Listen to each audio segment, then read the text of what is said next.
یہ تو آپ کو پتا ہے کہ ٹاؤٹس کہتے ہیں کہ عمران خان مقبول ہیں عوام میں، لیکن آرمی چیف کے سامنے قبولیت نہیں ہے، کیونکہ وہ زمینی خدا ہی تقریباً آرمی چیف کو بنا کر توبہ نعوذ باللہ پیش کرتے ہیں ٹاؤٹ سارے، تو وہ کہتے ہیں ان کے ہاں قبولیت نہیں ہے۔ اب آپ ستم ظریفی دیکھیں کہ وہی جو زمینی خدا ہیں وہ اپنی مقبولیت یا قبولیت اسٹوڈنٹس کے سامنے، طلباء کے سامنے ڈھونڈتے پھر رہے ہیں۔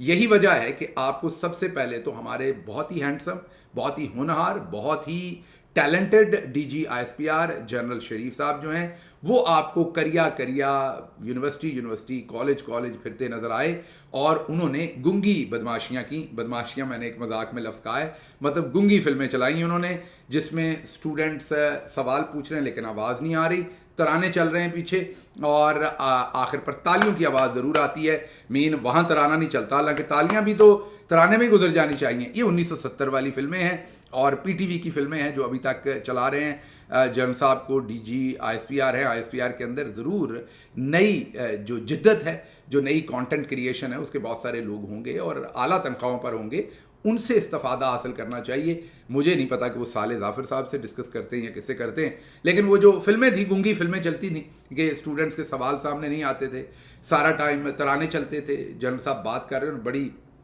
ہیں، بڑی تشنگی تھی ان کی، جو باڈی لینگویج بڑی اسٹف، بڑی پریشر میں، اور وہ کرتے تھے۔ اور پھر اس کے بعد انہوں نے خوبصورت کام یہ کیا، ایک جدت ضرور تھی کہ وہ بھی جدت نہیں، بہت پرانا ہم یہی کام کرتے ہیں، کشمیر ڈے پہ دوسری جگہوں پر ہم ایسے ہی ریاستی بیانیہ اپنا بناتے ہیں کہ اس کے بعد مرضی کے اسٹوڈنٹس کو پکڑ کے ان کے کلپس لیے جاتے تھے، جس میں بتایا جاتا تھا کہ D G I S P R صاحب نے کتنا عظیم کام کیا یہاں آ کر، کیسے ہمارے سوالوں کے انہوں نے جواب دیے ہیں۔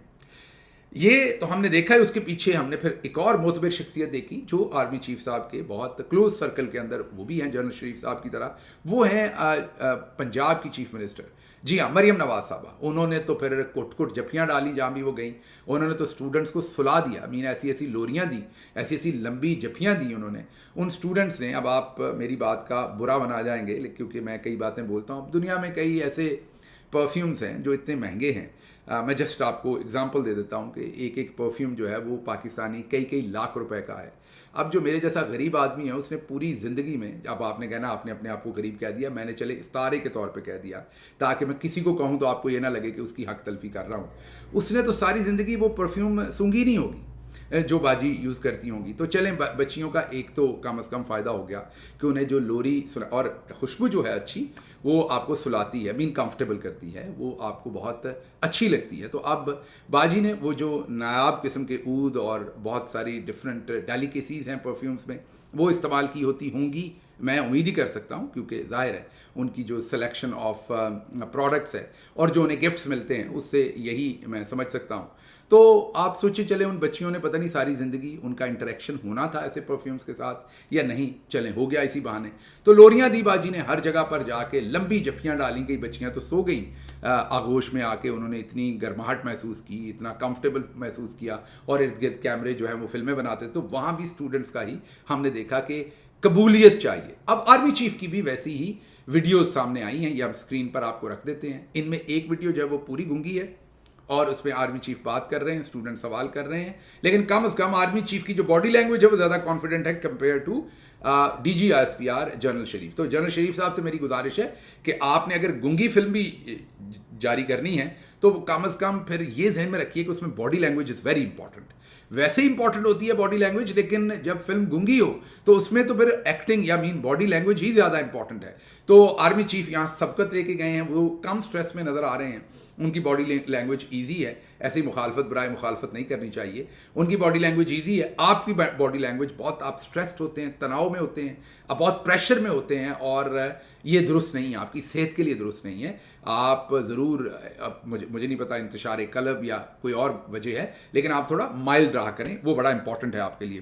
بہرحال آرمی چیف صاحب نے بھی آج انٹریکشن کی، اور اس میں بھی میں نے جیسے کہا کہ گنگی فلم چلی، اور پھر ایک فلم کے اندر ترانے چلے، اسٹوڈنٹس جب سوال پوچھ رہے ہیں، اس میں بھی ہمارے سامنے کچھ نہیں آیا۔ یہ بھی رات گئے فوٹیج جاری کی گئی ہے، میں نے جیسے آپ کو کہا کہ یہ بھی میری سمجھ سے باہر ہے کہ آرمی چیف کی جو نیوز ہے وہ، یہ D G S P R نے نیا ٹائم کیا ہے۔ رات کی ٹرین سما سٹھا ایکسپریس چلتی تھی، وہ تو ہمیں یاد ہے، لیکن یہ سما سٹھا ایکسپریس کیوں چلائی جاتی ہے؟ D G S P R بھی اپنی خبر رات کو ہی چلاتے ہیں، آرمی چیف کی بھی خبر رات کو ہی دیتے ہیں۔ رات میں تو عمومی طور پر ہم نے وہ خبر دینی ہوتی ہے کہ جس کو ہم نے دبانا ہو، جس خبر کو دینا بھی ہو لیکن نہ بھی دینا ہو. میں نے پہلے بھی ایک دن بڑی ڈیٹیل میں ایکسپلین کیا تھا, اس میں نہیں جاؤں گا. لیکن بہرحال آرمی چیف کی جو خبر آئی ہے اس میں آرمی چیف صاحب نے اسٹوڈنٹس کو جو خطاب کیا, اس میں جو موٹی لائن نکالی گئی ہے وہ یہ نکالی گئی ہے, ٹاپ لیڈ سٹوری جو اس میں سے نکالی گئی ہے وہ یہ کہ آرمی چیف نے اسٹوڈنٹس کو کہا کہ آپ فیوچر لیڈر ہیں اس ملک کے. اب اگر آرمی چیف وہاں اسٹوڈنٹس کو کھل کے سوال کرنے دیتے تو وہ پوچھتے کہ جناب جو حالات آپ نے پہلے لیڈرز کے ساتھ کیے ہیں کیا آپ ہم سے بھی وہی کرنے والے ہیں؟ اس کے بعد کون لیڈر بننا چاہے گا؟ جیسے آپ نے عمران خان کے گریبان پر, ظاہر ہے آپ ہی کے احکامات پر ہوا, رینجرز ویسے تو نہیں کر سکتی کہ گریبان پر ہاتھ ڈال کر پکڑا گیا, ان کی ٹانگ پر جو زخمی تھی اس پر ڈنڈے مارے گئے, ان کے سر میں ڈنڈا مارا گیا, یہ سب کچھ وکیل بتا چکے ہیں. ہائی کورٹس کے شیشے توڑے گئے, بعد میں سپریم کورٹ آف پاکستان نے اس گرفتاری کو غیر قانونی, اس کو غنڈہ گردی ڈکلیئر کیا. اس کے بعد جو کچھ 9 مئی کے اندر ہوا, جو شہادتیں ہوئیں 25 کے قریب, اس کا آج تک کوئی ازالہ نہیں. ملٹری کورٹس میں جیسے لوگوں کو سزائیں دی گئیں اور اب جب وہ اوپن کورٹس کے اندر کیسز آ رہے ہیں تو ان کے اندر کوئی ثبوت موجود نہیں ہے. اس کے بعد جو کچھ 26 نومبر کو ہو گیا, تو اگر ان اسٹوڈنٹس کو آپ موقع دیں سر تو یہ آپ سے سوالات پوچھیں, آپ پھر اوپنلی سوالات کا کم از کم جواب دیں. پھر یہ اسٹوڈنٹ یہ بھی جاننا چاہتے ہیں, کیونکہ آپ نے کہا کہ پاک فوج اور عوام کا خصوصاً نوجوانوں سے انتہائی مضبوط رشتہ ہے. آپ درست کہہ رہے ہوں گے, لیکن یہاں پر میرا سوال آپ سے یہ ہے کہ ان نوجوانوں نے ووٹ ڈالا, ان میں سے بہت سارے نوجوانوں نے, وہ لوٹ لیا گیا. واضح اشارہ جو ہے وہ آپ کے اوپر ہے کہ آپ کے آرڈرز کے ساتھ وہ لوٹا گیا. الیکشن چوری ہوا, فارم 47 بنے, یہ اب اسٹوڈنٹس وہ جاننا چاہ رہے ہیں. اور D G S P R کہہ دیتے ہیں ہمارا سیاست سے کوئی لینا دینا نہیں, جس پہ 1% اسٹوڈنٹس بھی یقین نہیں کرتے. تو کیا حلفاً کوئی بتا سکتا ہے کہ یہ سب کچھ کیا ہوا ہے؟ اگر آپ نے واقعی ان کے دل جیتنے ہیں اور آپ نے بیان دیا کہ خلیج کی کوشش ناکام رہے گی, تو خلیج ڈال کون رہا ہے؟ ظاہر ہے آپ ڈال رہے ہیں, آپ کی سیاست میں انوالومنٹ ڈال رہی ہے سر. چوروں کی پشت بنائی آپ نے کی, الیکشن لوٹ کر ان کو دیا. زبان زد عام ہے, ہر چوک, ہر تھڑے, ہر جگہ پر یہ بات چیت ہے کہ فوج کی مدد کے ساتھ یہ سب کچھ جو ہے وہ الیکشن لوٹا گیا, اور آج الیکشن کے نتائج جو ہیں وہ چینج ہوئے. آپ کو اللہ کو حاضر ناظر جان کر یہ ان نوجوانوں کو بتانا پڑے گا کہ یہ جو اغوا برائے بیان تھے یہ کون کروا رہا تھا, کاغذات کون چھین رہا تھا, یہ زبردستی کی پریس کانفرنسز کون کروا رہا تھا. آپ کو یہ بتانا پڑے گا کہ گھروں میں گھس کر توڑ پھوڑ کون کر رہا تھا, لوگوں کے پیاروں کو یا لوگوں کو اغوا کر کے برہنہ کر کے تشدد کون کر رہا تھا. یہ سب کچھ جب ہو رہا تھا تو خلیج تو بڑھے گی نا. اب یہ ساری چیزوں سے خلیج تو نہیں آئے گی. آپ کسی کے منہ پہ رکھ کے تھپڑ ماریں گے تو وہ واپس مسکرا کے تو آپ کی طرف نہیں دیکھے گا, اس کی آنکھوں میں کم از کم غم, غصہ اور آپ کے لیے گلا تو ہوگا نا. اب آپ یہ گلا کرتے ہیں کہ یہ گلا کیوں ہے, یہ خلیج کیوں ہے, تو سوال پوچھنا پڑے گا کہ آپ جن نوجوانوں کو جیتنے گئے تھے, کیا صدام ترین نوجوان نہیں ہے, کیا سالار کاکڑ نوجوان نہیں ہے؟ بلوچستان میں ہم نوجوانوں کو کہتے ہیں کہ پہاڑوں پر چڑھ گئے ہیں. یہ نوجوان تو پہاڑوں پر نہیں چڑھے, انہوں نے تو الیکشن لڑا تھا. ان کے ساتھ ہم نے کیا کیا ہے, اس کے بعد کیا مارنگ بلوچ جو ہے وہ پاکستانی نہیں ہے؟ کیا یہ سب پاکستان سے نہیں ہے؟ کیا یہ ہندوستان سے آئے ہیں؟ کیوں ہم نے ایسے حالات پیدا کیے کہ آج ہم ان پر شک بھی کرتے ہیں کسی پر, ان پر میرا مطلب ان ناموں پر نہیں, جو نوجوان ہے کہ جی ان کے پیچھے فلاں ہیں, ان کے پیچھے فلاں. ہم نے ایسا انوائرمنٹ ہی کیوں کھڑا کیا؟ کیوں آج کا نوجوان جو ہے وہ ملک سے بددل ہو کے ایسی کشتیوں میں سوار ہو کے یورپ بھاگنے کی کوشش کر رہا ہے جو ڈوب جاتی ہیں, اور آئے دن پاکستانی ڈوب کر جو ہے وہ وفات پا رہے ہیں, جاں بحق ہو رہے ہیں. اگر یہاں پر بیٹھے اسٹوڈنٹ سے آپ نے واقعی کچھ سچ میں جاننا ہے تو آپ D G S P R صاحب کے ٹویٹر سے ایک سروے کروا لیں. آپ کو ٹویٹر پسند نہیں ہے, کوئی اور انڈیپینڈنٹ سروے کمپنی ہائر کر لیں, اس سے ایک سروے کروا لیں. اگر آپ کو ابھی تک نہیں پتا کہ آپ کے کن کاموں کی وجہ سے یہ خلیج ہے, کن کاموں کی وجہ سے لوگ آپ سے اس ٹائم بہت زیادہ دکھی ہیں, لوگوں کو بہت گلے ہیں آپ کے کن کاموں سے, اور کن کاموں سے جو عمران خان نے کہا کہ خلیج ہے اور بڑھتی جا رہی ہے اور بدنامی ہو رہی ہے ہماری فوج کی, وہ کن کاموں سے اگر آپ جاننا چاہتے ہیں تو سروے کمپنیز ہیں, اور آپ کا ادارہ ان سروے کمپنیز کو یوز کرتا ہے, استعمال کرتا ہے. ہمیں بھی پتہ ہے, آپ کو بھی پتہ ہے. آپ انہی جو سرویز کی رپورٹس حال ہی میں آپ نے کروائیں, آپ کے سامنے آئیں, انہی کو پڑھ لیجئے کہ مسئلہ یہ ہے کہ آپ کا سچ بھی آپ کا اپنا سچ ہے, اور آپ وہی سچ سامنے رکھنا چاہتے ہیں. عمران خان ان نوجوانوں کا ہیرو ہے. 90% لوگوں نے اسے ووٹ دیا ہے. آپ نے ان کے نام ٹیلی ویژن پر لینے پر پابندی لگا دی, آپ نے کہا سرخ لکیر پھیر دینی ہے, آپ نے ان کے اوپر بدترین کیسز بنائے, اور سب کچھ کر دینے کے باوجود یہ نوجوان ان کے ساتھ کھڑے ہیں.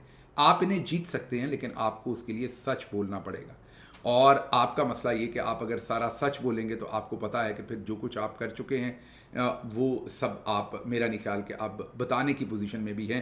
اس لیے میری آپ سے گزارش ہے کہ اگر آپ نے واقعی ان نوجوانوں کو یقین دلانا ہے کہ ان کا مستقبل پاکستان میں ہے، یقین دلانا ہے کہ یہ فیوچر کے لیڈر ہیں، تو جو آج کی لیڈرشپ ہے ان کے ساتھ پہلے ایسا سلوک کیجئے جو انسانوں کے ساتھ کیا جاتا ہے. لیڈرشپ تو چھوڑ دیں، لیڈرز کے ساتھ جو سلوک ہوتا ہے وہ تو چھوڑ دیں، جو انسانوں کے ساتھ ہوتا ہے ان کے ساتھ وہ سلوک کریں. یہ نوجوان خود ہی آپ کے ساتھ جڑ جائیں گے. لیکن جس طریقے سے افواہ برائے بیان، چادر چار دیواری، گھروں کی دیواریں، خواتین کی بے احترامی، الیکشن کا لوٹنا، چوروں کو مسلط کرنا اور اس کے اوپر 26 نومبر جیسے واقعات ہونے، یہ سب کچھ جو ہے یہ ان نوجوانوں کے دلوں میں آپ کا گھر نہیں ہوگا، قربت نہیں ہوگی، بلکہ ایسی ایفرٹ سے معاملات اور پیچیدہ ہوں گے اور دور ہوں گے. مجھے یہاں سے اجازت دیجیے. اللہ آپ کا حامی و ناصر ہو. پاکستان زندہ باد.